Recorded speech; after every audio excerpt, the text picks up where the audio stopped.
Yeah, well, the thing is, I grew up in the 1970s, and there was a song by Pink Floyd, Money, Money, Money. So I want to talk about money today. I was walking to my class room the other day, and I bumped into a buddy. He is a 65-year-old friend of mine. I've known him for 25 years. His name's Bill. He teaches martial arts. He looks like he's 40. He's healthy. He's a health nut. He's kind of like I am. He's a health nut. And we started talking about retirement. You know, we were talking to each other, and we talking about money. Because you know what? When you talk about retirement, you talk about money. And he said, McMahon, I don't know what to do. I'm a single dude. I got no kids, never had kids. I just talked to my retirement guy, and I got $0.9 million saved up.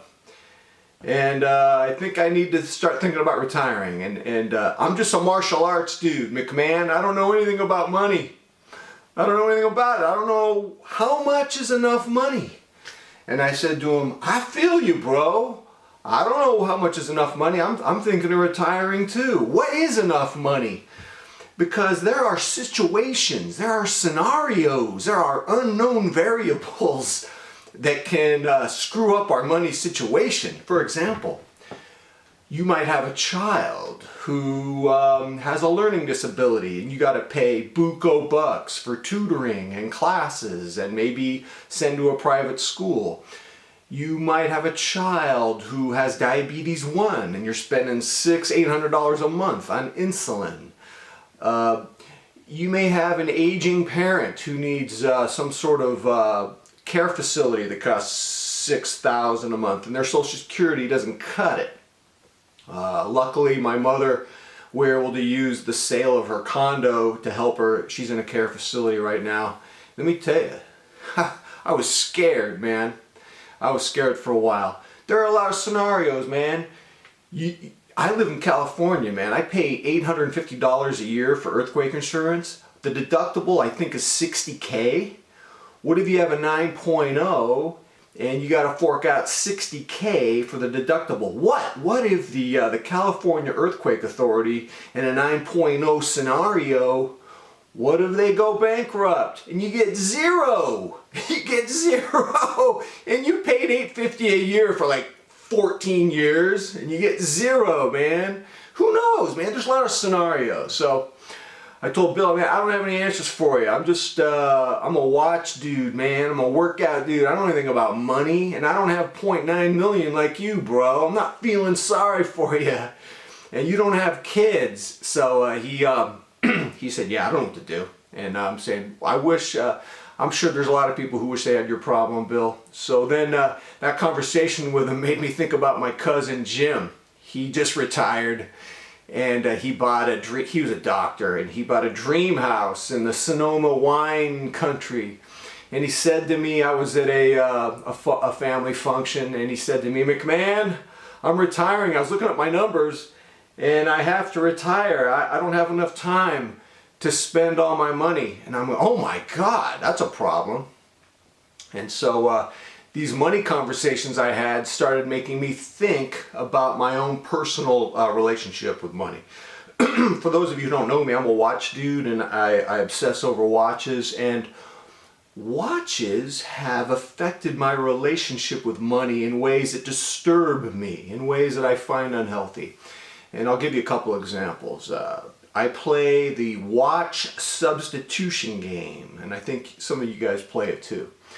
The watch substitution game is when you spend a certain amount of money on X, you imagine the equivalent of that money being spent on a watch instead. So, for example, I spent $400 on a bunch of pita chips and hummus at Costco, and you know, a bunch of stuff.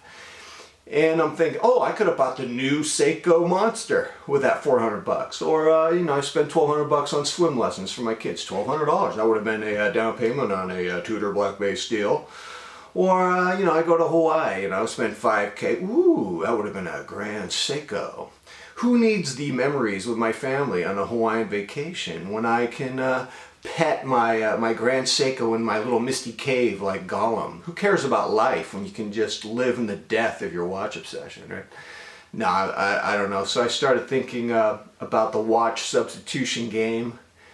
And then there's another unhealthy thing I do is a watch guy. I play the deathbed game. You know, I'm on my deathbed with some shiny, polished timepiece, and I'm thinking, wow, man, what's my legacy, man? What did I do with my life here, man? You know, I accumulated watches in a watch box, and I couldn't even wear all these watches because I didn't have time to wear them. And I could have spent that money, you know, on hungry kids. Kids who need medical services from doctors who risk their lives in war-torn countries. I could have bought mosquito nets for people who are exposed to malaria. There's a lot of stuff I could have done with that money.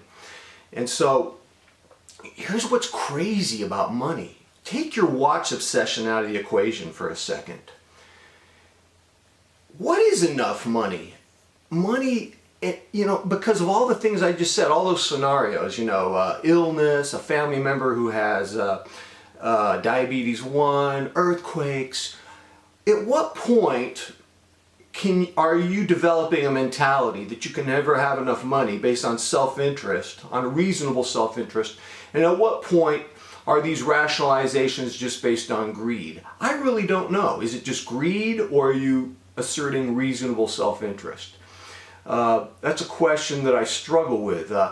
How much of our money that we spend is really just the consumer treadmill? It could be watch, it could be anything. You know, the consumer treadmill is you get your little dopamine hit, and it's temporary, and then you get bored, and then you get depressed, and then you got to get another dopamine hit, and you're just spending money, and you're on the consumer treadmill. Money is a crazy thing because I talked to two guys who aren't even into watches, and their mentality is you can never have enough money.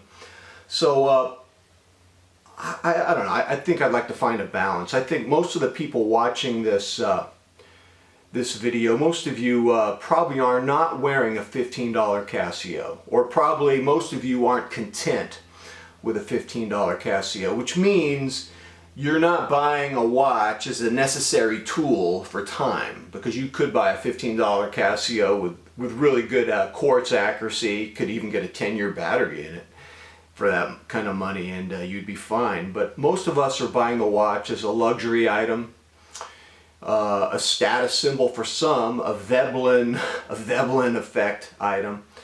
And so I just have some questions for you. Has your watch obsession affected your relationship with money? Do you ever think about the question, you know, am I on the consumer treadmill with my watches? Do I know this intellectually but can't deal with it emotionally? Is there a disconnect between what I know intellectually and how my behavior is?